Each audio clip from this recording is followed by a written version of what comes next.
Anaesthetic chapter का नाम है। पहले हम देखेंगे ओवरव्यू में क्या लिखा है हमारे पास। ठीक है, तो पहले हम समझ लेते हैं हमारे पास जो जनरल एनेस्थीसिया होता है वो क्या है, एक रिवर्सिबल हालत है, यानी कि इसको चेंज कर सकते हैं। जनरल एनेस्थीसिया एक रिवर्सिबल हालत है, दिमाग की, सेंट्रल नर्वस सिस्टम की एक रिवर्सिबल स्टेट है जिसमें क्या होता है, जो मरीज़ होता है, जो पेशेंट होता है, उसका रिस्पॉन्स, यानी कि वो चीज़ों का सही तरीके से रिस्पॉन्स नहीं दे रहा था, रिस्पॉन्स और एक्सटर्नल स्टिमुलाई, यानी कि बाहर से उसकी बॉडी पे कुछ चीज़ रखी हुई है, कुछ भी है, तो बाहर का जो स्टिमुलाई उसकी बॉडी उसको कुछ फील नहीं हो रहा था, यानी कि रिस्पॉन्स भी और बाहर का जो स्टिमुलाई है उसको कुछ भी फील नहीं हो रहा। ठीक है, तो इसमें क्या होता है, अगर ये दोनों हालतें हो गई कि रिस्पॉन्स को भी फील नहीं कर पा रहा है पेशेंट और एक्सटर्नल स्टिमुलाई को भी फील नहीं कर पा रहा, ठीक है, रिस्पॉन्स भी नहीं दे रहा और ना ही इसको फील कर पा रहा है, तो हम समझ जाएंगे पेशेंट सर्जिकली रेडी हो चुका है। और ये स्टेट हम मेडिकल या सर्जिकल प्रोसीजर में यूज़ करते हैं। ठीक है, जिससे पेशेंट को होश नहीं होता, ना रिस्पॉन्स दे रहा होता है, ना ही वो स्टिमुलाई को, बाहर के कोई स्टिमुलाई को फील कर रहा होता है। ठीक है, अब समझते हैं हम कि इसके क्या फ़ायदे हैं। एनेस्थेटिक है जो है, इसके क्या फ़ायदे हैं, इसके फ़ायदे क्या हैं कि ये क्या करता है, बॉडी में क्या करता है, हमारी बॉडी में सीडेशन और एनजाइटी को क्या करता है, कम करता है। यानी कि जब किसी को कोई सर्जरी का सामना करना है उसके अंदर की एक घबराहट होती है, घबराहट, एक डर होता है, तो सीडेशन का मतलब क्या होता है कि पेशेंट को हम इतना रिलैक्स कर देंगे इस दवाई के ज़रिए, एनेस्थेटिक के ज़रिए, कि वो काल्म हो जाएगा, वो डर जो हो, घबराहट जो होगी वो ख़त्म हो जाएगी। अब प्री एनेस्थेटिक मेडिकेशन का यूज़ किया जाता है जो क्या करती हैं, जो पेशेंट के ब्रेन को क्या करती हैं, दिमाग को रिलैक्स करती हैं और उसके एंजाइटी लेवल को बिल्कुल कम कर देती हैं। इसका फ़ायदा ये होता है कि जब सर्जरी क्या होती है स्मूथली हो जाती है और पेशेंट क्या होता है, पेशेंट बिल्कुल टेंशन फ्री रहता है। ठीक है, दूसरा फ़ायदा क्या है एनेस्थेटिक का, कि अवेयरनेस नहीं होगी। ठीक है, यानी कि इसको हम बोल सकते हैं एमनीसिया।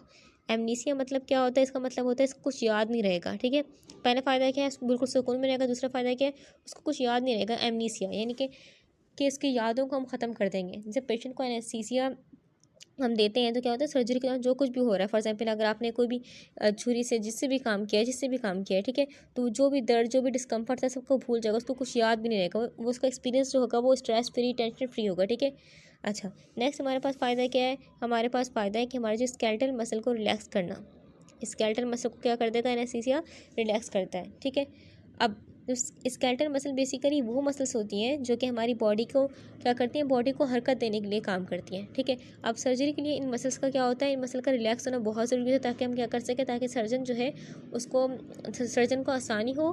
ठीक है, और पेशेंट का बॉडी मूवमेंट ना हो, यानी कि हम इसकी मसल बिल्कुल रिलैक्स हो जाएंगे। ठीक है, अब मसल रिलैक्सन दिए आते हैं जो कि क्या करते हैं, जो कि बॉडी के मसल को क्या करते हैं, टेम्परेरी कुछ वक्त के लिए क्या कर देंगे, वीक कर देंगे और फ्लेक्सिबल बना सकते हैं। ठीक है, इसका फ़ायदा एक और ये भी होता है कि जो ट्रैकिया, यानी कि जो सांस की नाली होती है, विंड पाइप, उसमें क्या करते हैं, उसमें एक ट्यूब डालने में आसानी होती है क्योंकि मसल क्या हो चुके हैं, रिलैक्स हो चुके हैं, तो ट्यूब डालना आसान हो जाएगी। ठीक है, जो कि एनेस्थेटिक में ट्यूब डालते हैं, विंड पाइप में ट्यूब डालते हैं। ठीक है, तो इसका फ़ायदा एक तो ये है कि सर्जन आसानी से काम कर पाएगा। दूसरा फ़ायदा क्या है कि जो विंड पाइप में ट्यूब डालते हैं उसमें भी आसानी हो जाएगी। ठीक है, हमारे पास क्या है, क्या है फ़ायदा हमारे पास, कि हमारे पास जो अनडिज़ायरेबल रिफ्लेक्सेस हैं, अनडिज़ायरेबल रिफ्लेक्सेस मतलब क्या, रिफ्लेक्सेस मतलब अचानक कुछ एक्शन, फॉर एग्जांपल कफिंग अचानक होती है, पता नहीं होता है, अचानक से खांसी हो जाए।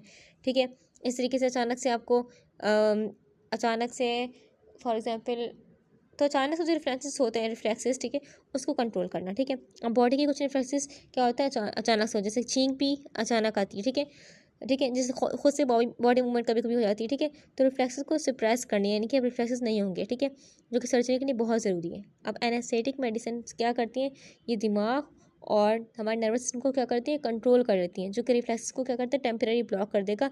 जितने वक्त के लिए सर्जरी हो रही है, एनेस्थेटिक दिए जा रहे हैं, उतने वक्त के लिए क्या होंगे, बॉडी में कोई रिफ्लेक्सेस नहीं होंगे, नो कफिंग, नो स्नीजिंग, जितने भी रिफ्लेक्सेस हैं नहीं होंगे। ठीक है, अच्छा, इसका फ़ायदा क्या होता है हमारे पास, कि जो पेशेंट होता है उसके रिफ्लेक्सेस टेम्परेरी ब्लॉक हो जाते हैं और सर्जरी डिस्टर्बेंस फ्री होती है। ठीक है, हमारे पास फिफ्थ मेन फ़ायदा क्या है कि पेन नहीं होता, पेन का कम होना, पेन होगा लेकिन कम होगा। ठीक है, एनाल्जेसिया मतलब क्या, पेन का कम होना, दर्द का कम होना। अब एनाल्जेसिया का सबसे अहम फ़ायदा यही है कि इसमें क्या करते हैं, पेन को, दर्द को ब्लॉक कर देते हैं। ठीक है, दर्द होगा ही नहीं। ठीक है, अब पेन को ख़त्म करने के लिए एनाल्जेसिक दिए जाते हैं। अब ये मेडिसिन बेसिकली क्या करती हैं, ये जो दवाइयाँ हम देते हैं ये क्या करती हैं, ये दिमाग तक दर्द के सिग्नल नहीं जाने देंगी। फॉर एग्जांपल आप इस बॉडी के इस एरिया में कोई काम करें तो ये सिग्नल जाएगा दिमाग तक, तभी तक महसूस होगा दर्द। लेकिन अगर इस सिग्नल को ही ब्लॉक कर दिया जाए तो हमें दर्द महसूस नहीं होगा। तो ये एनेस्थेटिक जो मेडिकेशन है, जो एनाल्जेसिक यानी कि दर्द को कम करने वाली है, वो इस सिग्नल ही दिमाग तक नहीं लेके जाएंगे। ठीक है, तो जब सिग्नल नहीं पहुँचेगा दिमाग तक तो पेशेंट को पेन का एहसास ही नहीं होगा। ठीक है, अगर सर्जरी की तरह नाइफ यूज़ करें, कुछ भी यूज़ करें, पेशेंट को बिल्कुल भी पेन फील नहीं होगा इसमें। ठीक है, नेक्स्ट हमारे पास क्या लिखा हुआ है कि अब देख लेते हैं यहाँ पे हमारे पास क्या लिखा हुआ है कि प्री एनेस्थेटिक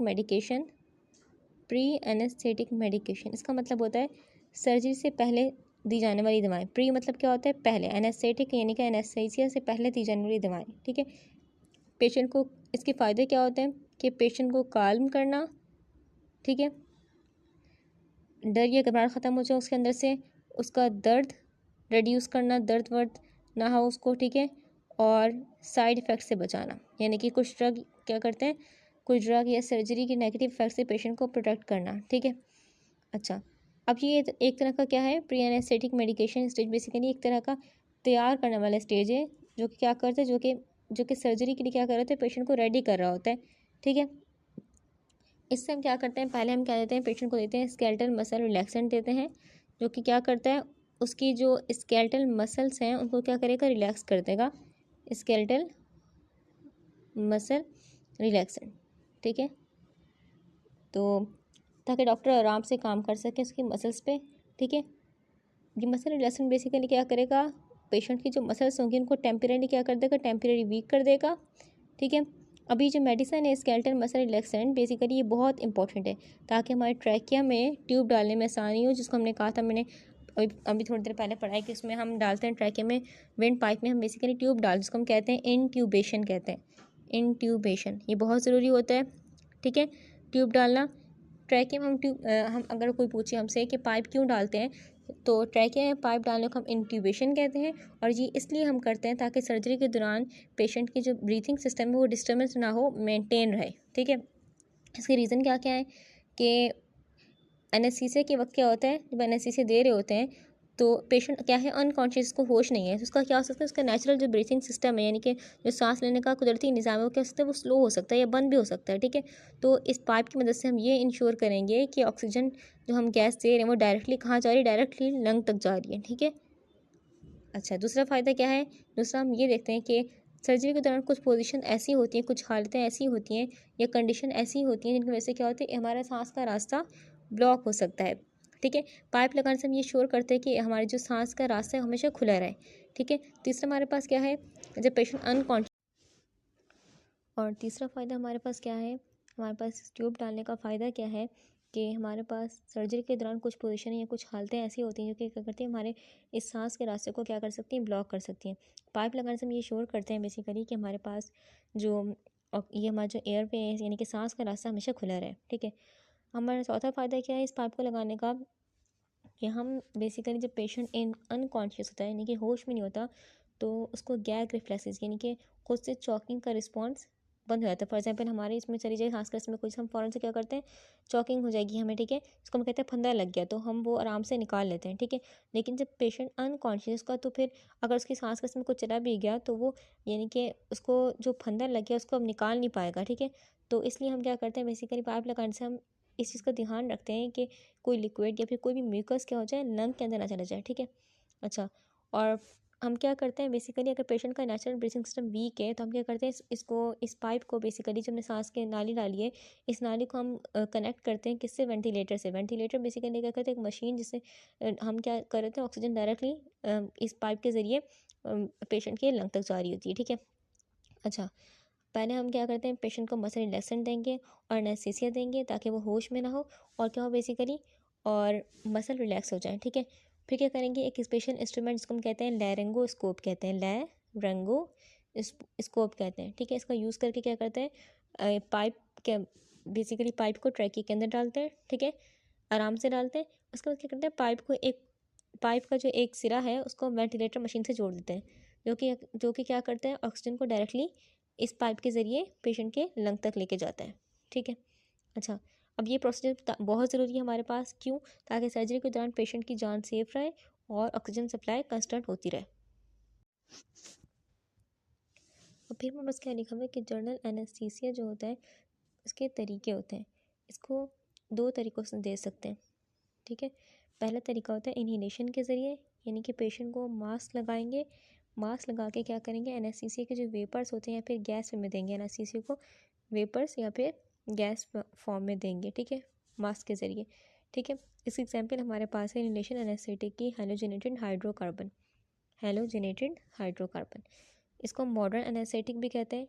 इसकी एग्जाम्पल एक है नाइट्रस ऑक्साइड। बेसिकली क्या होता है, नाइट्रस ऑक्साइड क्या है, एक इन्हेलेशन एनेस्थेटिक है जो कि क्या करते हैं, हम दर्द को आराम करने के लिए यूज़ करते हैं इस इन्हेलेशन एनेस्थेटिक का, ठीक है।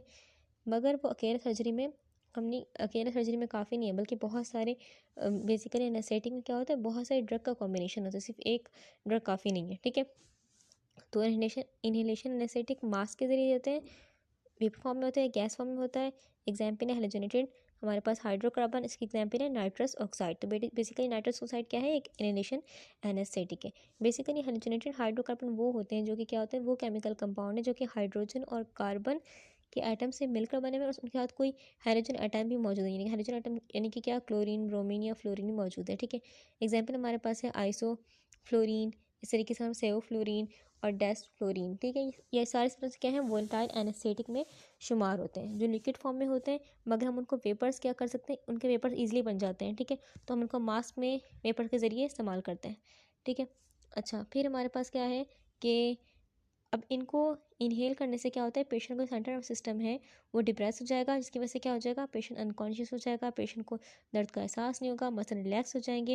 हैलोजेनेटेड हाइड्रोकार्बन को हम इसलिए यूज़ करते हैं क्योंकि क्या होते हैं, सेफ़ होते हैं, ये रैपिड इफेक्ट देंगे और रिकवरी फास्ट हो जाएगी। जब एनेस्थीसिया बंद करना होगा तो फ़ौरन रिकवरी हो जाएगी, ठीक है।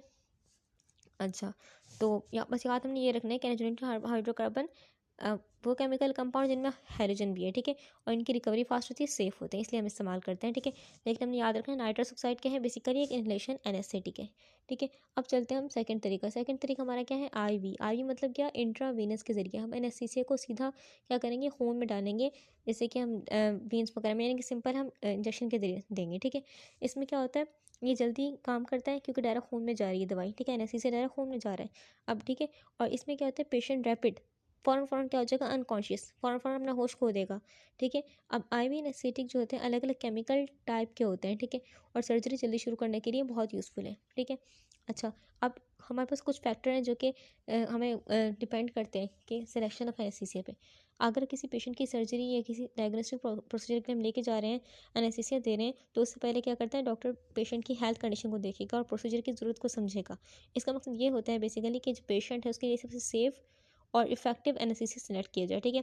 अब हर फैक्टर को डिटेल में हम पढ़ेंगे कि कौन कौन से फैक्टर होते हैं। पहला फैक्टर हम देखेंगे कि बेसिकली फिजियोलॉजिकल कंडीशन, यानी कि वो जो पेशेंट है उसकी नॉर्मल हालत कैसी है, उसकी एज कितनी है। जो हमारे पास फॉर एग्जाम्पल अगर हम बात करें बच्चों की, जो बच्चे होते हैं, चिल्ड्रन होते हैं, वो क्या करते हैं, एनेस्थीसिया को जल्दी ऑब्जर्व कर लेंगे, ठीक है, क्योंकि उनका क्या होता है, लेकिन उनका मेटाबॉलिज्म क्या होता है, फास्ट होता है।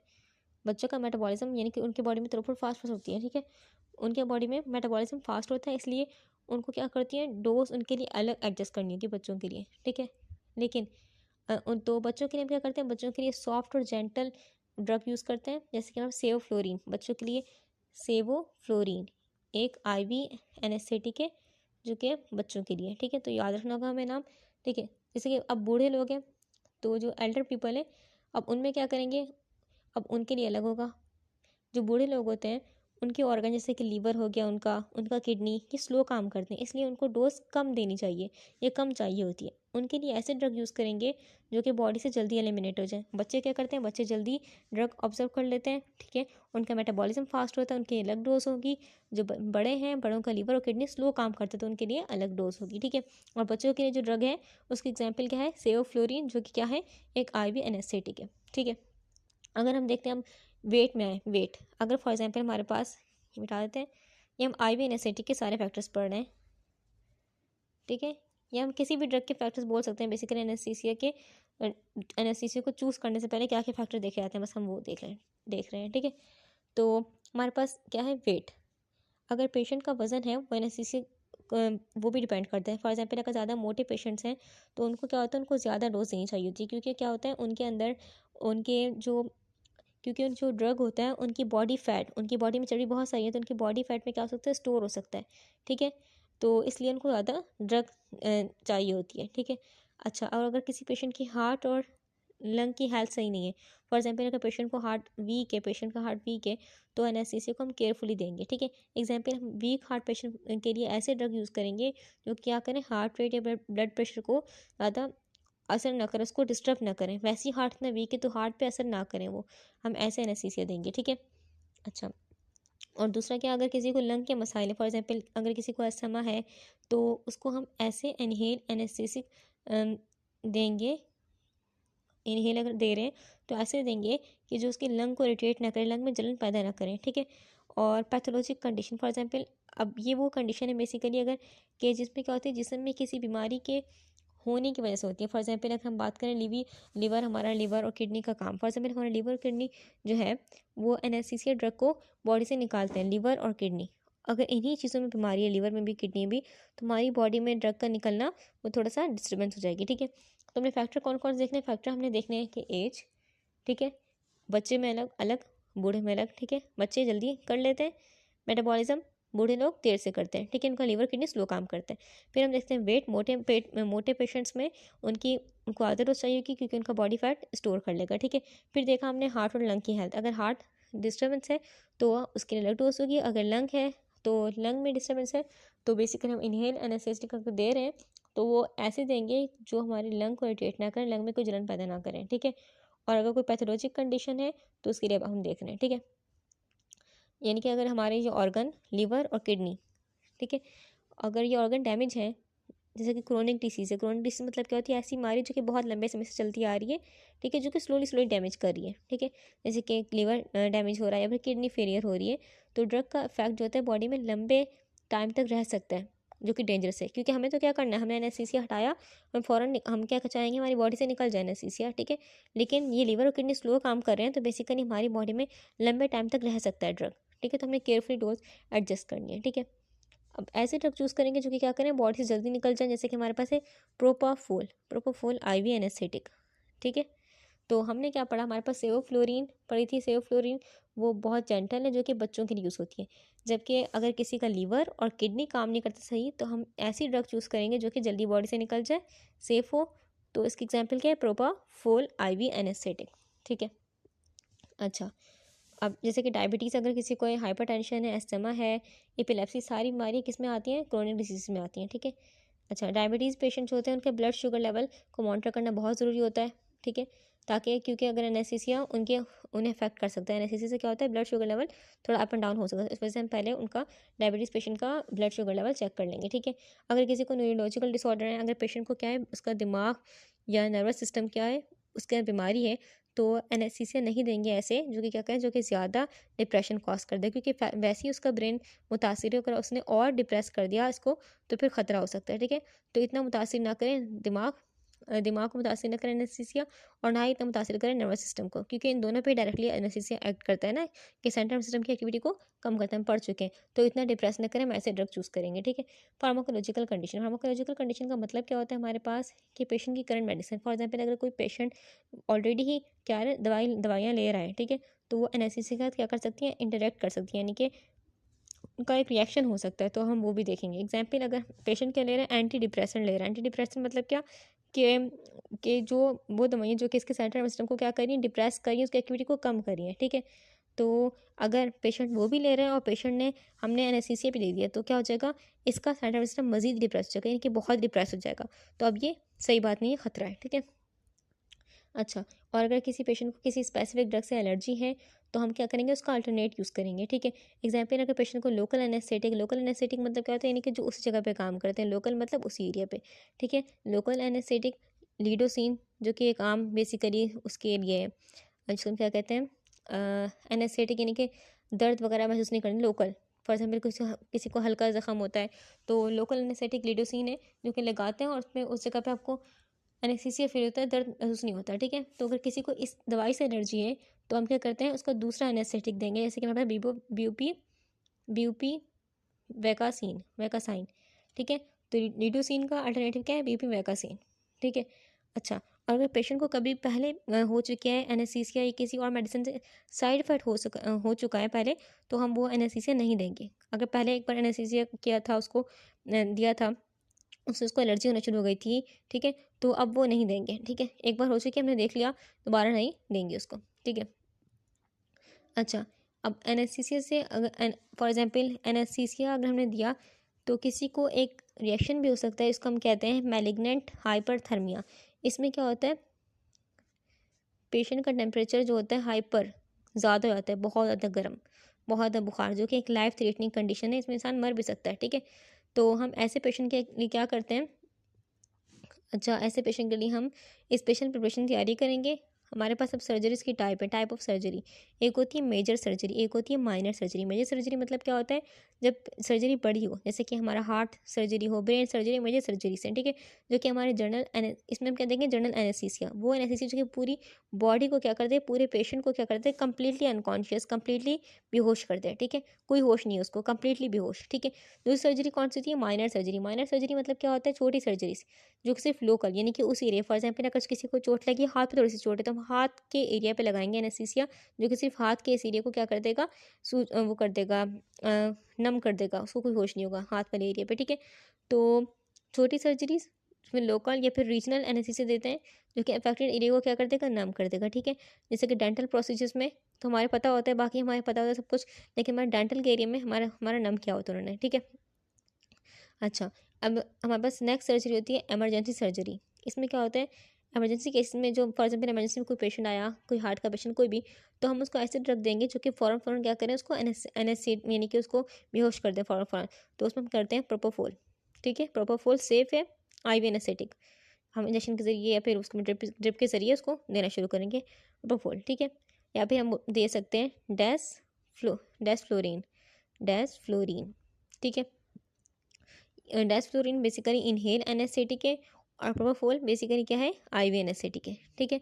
तो सर्जरीज की 3 टाइप है, मेजर, माइनर और हमारे पास है इमरजेंसी। मेजर में क्या करते हैं हम, बेसिकली बड़ी सर्जरी से पूरा बॉडी को अनकॉन्शियस कर देंगे, माइनर में सिर्फ उसी एरिया को अनकॉन्शियस करते हैं, और हमारे पास है इमरजेंसी, जिसमें पता नहीं होता कि पेशेंट इमरजेंसी में आए, तो हम क्या करते हैं फ़ौरन उसको एक दो तरह के प्रोपोफोल क्या करेगा, बेसिकली हम उसको IV के ज़रिए देंगे, और हमारे पास से वो सॉरी डेस्फ्लोरिन बेसिकली इसको इनहेल, अगर मास्क के जरिए दे रहे हैं तो हम डेस्फ्लोरिन देंगे, जो कि उसको इनहेल करके देंगे, ठीक है, जो कि इनहेल करके बोलेगा सिंपल मास्क के ज़रिए, ठीक है। अब हमारे पास अगर बहुत सारे पेशेंट क्या होता है, सर्जरी से पहले बहुत नर्वस या वो बहुत डरे हुए होते हैं, ठीक है।